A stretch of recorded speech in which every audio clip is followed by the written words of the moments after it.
Hi friends, మేము చేసే interesting videos మీ మొబైల్లో నోటిఫికేషన్గా రావాలి అంటే మా ఛానల్ని సబ్స్క్రైబ్ చేసుకోండి. అలాగే పక్కనున్న బెల్ ఐకాన్ని క్లిక్ చేయండి. Hello friends, welcome back to our channel. 10 రూపాయల నోటుతో డబ్బులు సంపాదించవచ్చు. అది ఎలా అనుకుంటున్నారా?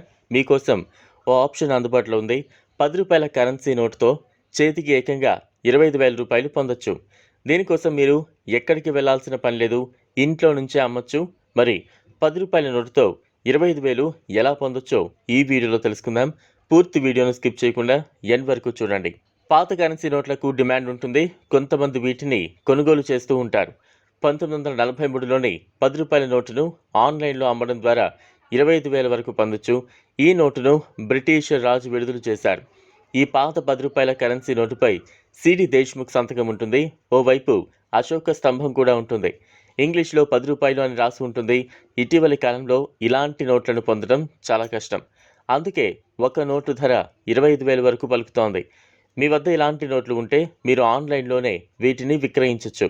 దీనికోసం మీరు India Mart, Shop Clues, Marudhar arts వంటి సైట్లలో మీరు మీ వద్ద ఉన్న పాత నోట్లను విక్రయించవచ్చు. మంచి ధర పొందొచ్చు. అందుకే పాత నోట్లు ఉంటే ఇంట్లోనే దాచుకోండి. అలాగే బ్రిటిష్ కాలంలో 1885లో రూపాయి విలువ గల నాణెం వేలంలో ఏకంగా 10 కోట్ల రూపాయలకు అమ్ముడుపోయింది. కాబట్టి మీ వద్ద ఇలాంటి నాణ్యాలు ఉంటే మీరు కూడా ఆన్లైన్ వేలంలో పాల్గొని 10 కోట్లు పొందొచ్చు.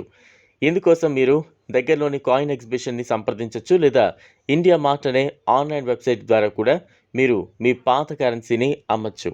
ఈ వెబ్సైట్లో మీరు అందించిన మొత్తం సమాచారాన్ని 1కి 2 సార్లు తనిఖీ చేయండి. ఆ వివరాలను చూసి కొనుగోలుదారులు మిమ్మల్ని నేరుగా సంప్రదిస్తారు.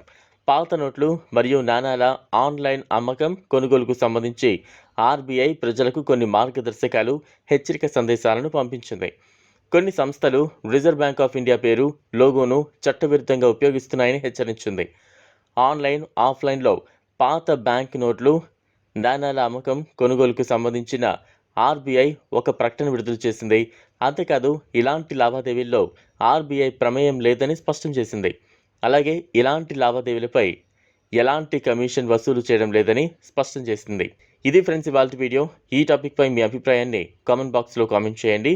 ఈ వీడియో కనుక మీకు నచ్చినట్లయితే మీ ఫ్రెండ్స్ అండ్ ఫ్యామిలీకి షేర్ చేయండి. లేటెస్ట్ అప్డేట్స్ కోసం మా ఛానల్ని సబ్స్క్రైబ్ చేసుకోండి. Thanks for watching. మరిన్ని అప్డేట్స్ కోసం మా ఛానల్ని సబ్స్క్రైబ్ చేయండి.